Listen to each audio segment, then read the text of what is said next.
So what is off-grid? There was a time when off-grid was way out. I knew a fellow in the 1970s who was off-grid, and that was considered really, really strange at the time. But it has become much more mainstream lately, in large part because solar panels have become a lot less expensive, and it's whereas before it was really only justifiable if you lived somewhere way out where you couldn't get power. Whereas nowadays it makes sense in a lot more circumstances, and in fact the power runs past my front door. I live in a subdivision. I'm in Upper Tantallon, and all the houses around me are on-grid, but ours was a choice to be off-grid, not a necessity. I'm going to give you a summary of what we're going to talk about. We're going to talk about why you might want to be off-grid, the range of off-grid possibilities, what are the components of an off-grid system, the types of off-grid systems, and off-grid for new construction and retrofit, trade-offs and choices. There's a lot of decisions that have to be made when you're looking at going off-grid, and a little bit about off-grid living, and some sample costs. So why be off-grid? Well, if you're producing your own energy, it's green energy and it's renewable energy. That was one of the driving factors that we were interested in. Most of the generating capacity in Nova Scotia comes from fossil fuels. There is some renewable, not a great deal. But if you're generating your own energy, it's 100% green. So that's an advantage. It's reliable. In the 6+ years that I've been living in an off-grid house, I've never had a power failure. People around me have, but I haven't. I've had a couple of times when I made upgrades to the system and shut the power down, but that was at a time of my choosing. That wasn't a power failure. And in fact, a few years back on a nice sunny day in the summer, I was out in the driveway cutting up sheets of plywood with my electric saw. And my wife came in and said, "You know, there's a power outage out around here, don't you?" And I said, "No, it was a sunny day. How would I know?" She knew because the traffic lights were out. But I was there busy cutting up plywood while everybody else didn't have any power. It's inflation-proof. I don't know if you people have been noticing, but the cost of power seems to keep going up. I mean, oil is really inexpensive, but have the electricity rates gone down lately? No, they haven't. So one of the things is nice about being off-grid is that it's inflation-proof. Once you've got the system installed, the cost isn't going to go up. I haven't had a power bill in 6 years. And in fact, when I first moved into the house, the Nova Scotia power meter reader walked around the house twice looking for the meter. I just went down and go home and said, "You're not going to find a meter, there isn't one." It encourages conservation. You can try really hard to conserve, but nothing like good motivation is knowing that if you don't conserve, the lights are going to go out.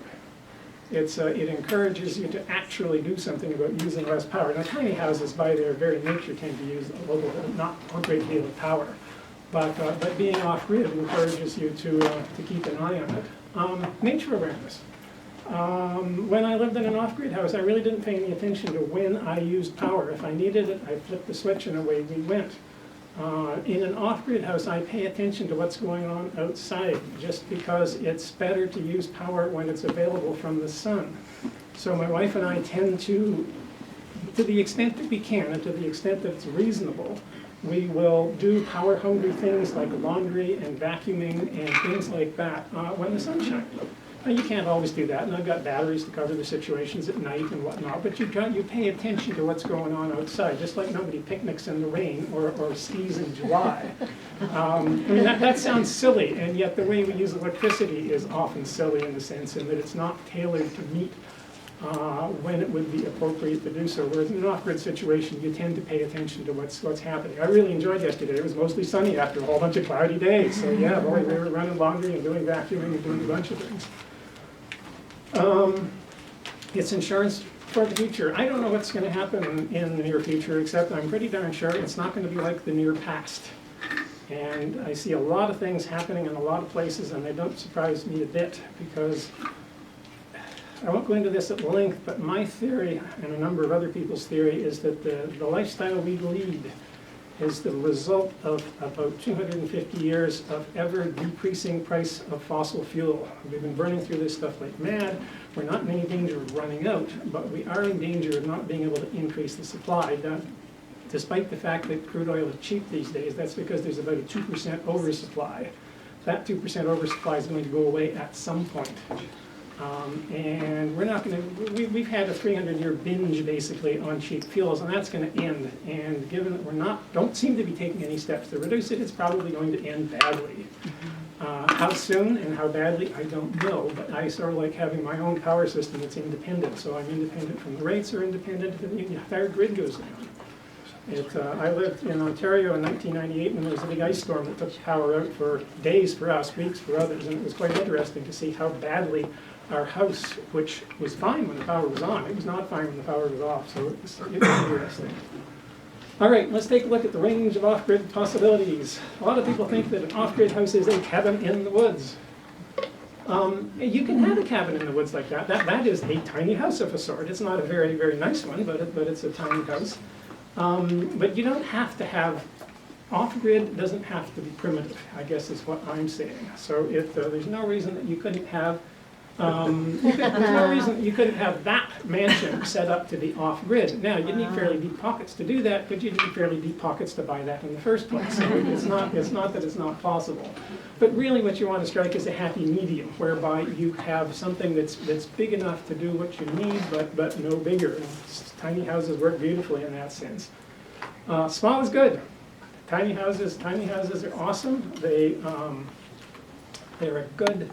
They provide what people need, and often what people need is a lot less than what they're used to these days. We can get by with a lot less than we think we need, and if you look at houses that were built 50 or 75 years ago, you see they're way smaller than the houses people are building and used to living in today, and yet people lived in them quite happily back then and did everything that they needed to do. So small is good when it comes to being off-grid. Also, we waste electricity. I don't know what your neighborhood is like, but in my neighborhood, that's a typical scene at night. You see lights on that people aren't using, outside lights on, even though nobody's coming and nobody's going. So we waste electricity, and one of the things you want to do when you're off-grid is not waste electricity.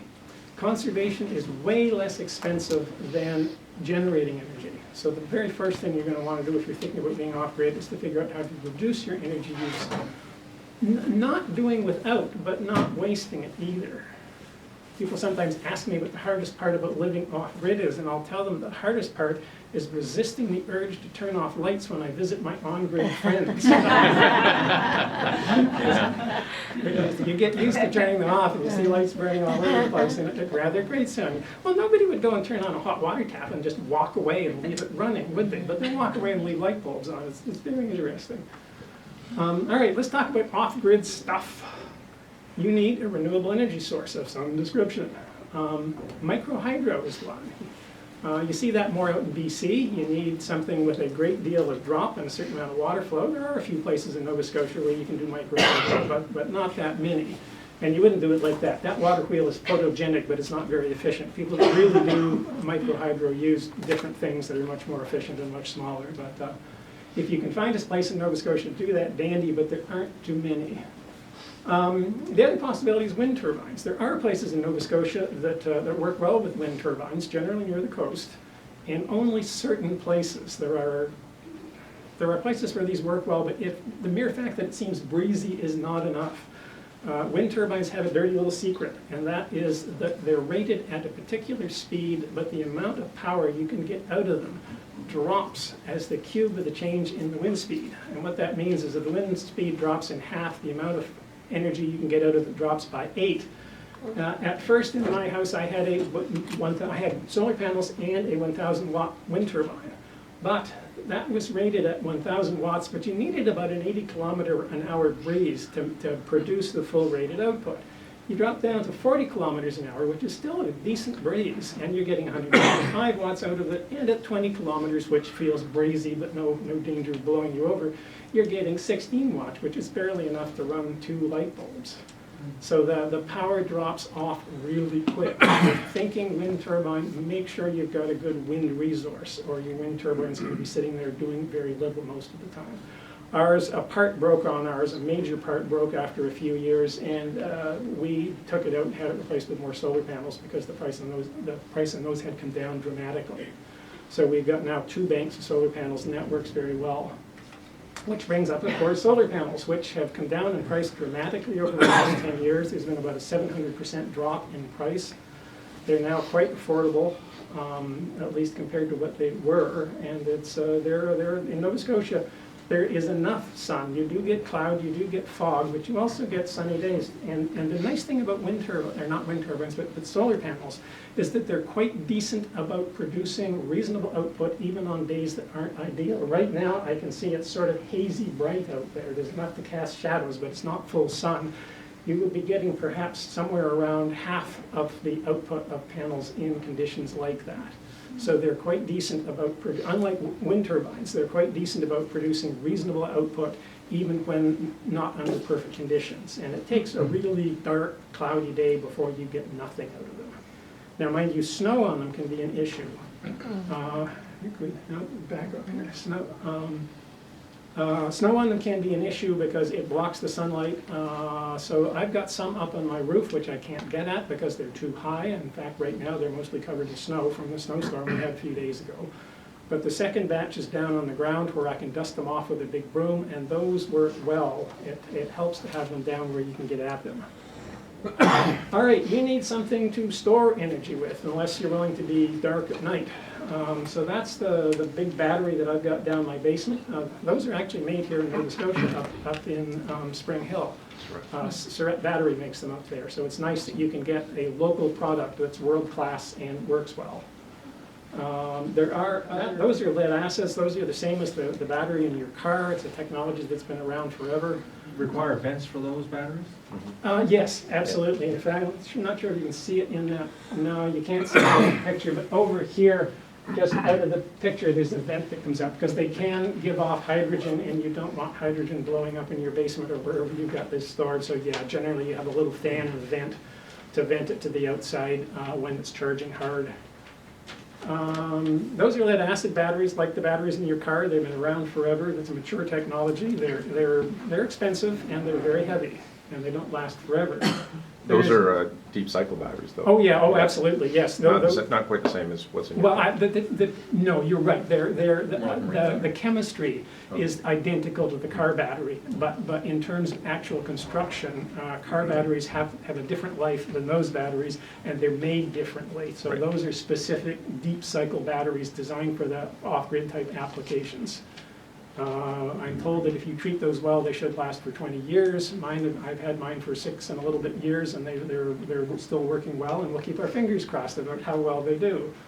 There's lithium-ion batteries, which is the same kind that you see in cell phones and portable computers and whatnot. And you may have seen Elon Musk has this power pack thing, I've forgotten what the name for it is, which is based on those. Sorry? Powerwall? Powerwall, that's it. And the main difference, as near as I can tell, is that it's in a really cute case, and it looks sleek and modern and all kinds of stuff. But in terms of price, it seemed to have about the same price as the batteries that I've got. There seemed to be no particular advantage. I think it's more a marketing deal than anything else. Well, Lithium-ion if they should last a lot longer. it would be a good deal. That's what we're crossing our fingers and hoping for. Yeah, yeah. Well, it would be nice if people came out with good battery technology, because that's one of the limiting factors. Those lead acid batteries have been around forever and ever. Yeah. So if they could get lithium-ion or whatever, there was an aqueous-ion hybrid that people were working on. There was a lot of noise going on about that, but how well they're going to perform, I don't know. Anyway, so that's an area where things could develop. It's worth looking into it before jumping in.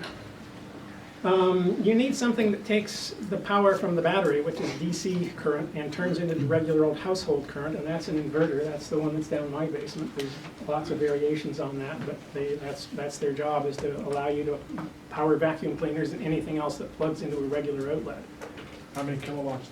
That one is 4.5 kilowatts, but I rarely push it anywhere close to that. If I'm drawing 2,000 watts, that's unusual. That's right. Oh, really? Oh, yeah. Well, the average draw of my house the average over a day is around 200 watts. So that's your demand, total demand on the day? Roughly, yeah. Nice. That's pretty good. Now that's when I'm being careful, because this house takes about 1/10 the power that my previous on-grid house takes, and I would say that our lifestyle is 90% the same as our on-grid lifestyle. There's some things that we've changed, not dramatic. We've got all the regular toys, we've got computers and microwaves and televisions and all that sort of stuff. We don't have a dryer. In the summertime, we hang it out in the clothesline, and in the wintertime, we hang it up, down the basement or wherever. Do you run everything on AC, or do you have any DC? I have some stuff on DC. The refrigerator, the freezer, the well pump, and the fan in the bedroom are all 24-volt DC things. Have you looked at any lighting options? on 24 off, DC? 24, not with, no, I have not. Okay. Simply because it's a nuisance to have to wire it for all that. I mean, in a full-size house, it's a bit of a nuisance to wire it, and the LED lights these days are so good Sure. on power consumption that I have not. In general, people that are making things that are designed to run on DC know that it's being used for some sort of portable application, and therefore they try hard to make it energy efficient. That's what I was gonna ask, is it more like a marine style, like a marine type of situation? Like when you segment your fridge and everything run on DC, you don't separately invert it, it just direct current powers it? The fridge is, the power comes out of the battery, goes through a breaker panel and off to the fridge. So you segment all your DC, how much DC do you actually have with regard to, is that included in the 200 watts per day? Oh, yeah, absolutely. No, Okay, that's included in it, yes. Now, that's on days when we're being careful, because there's two modes of operation in an off-grid house. If it's a cloudy day, then you're being careful, because you know you're not getting any power, so you're taking it easy, and that's when our power draw is 200. Now, on a sunny day, you can go hog wild up to the limit, up to how much your system can provide, because it's free. There's no penalty of any description. I mean, it's sort of use it or lose it. The sun shines on the panels will provide it. If you don't take it off the panels, then the panels just heat up a bit and radiate as heat. Does your control system manage that for you, or are you doing that manually? No, I'm pretty much doing that manually. Okay. But it just means, I mean, if we've got the option, we'll save some laundry. And if I know, tomorrow's going to be a sunny day, I won't run the dishwasher tomorrow. I'll run the dishwasher tomorrow rather than today. And in fact, since we've got those extra panels at the back, I've got a plug-in electric heater that I'll just plug in and turn on if it's sunny. Right. Now, at some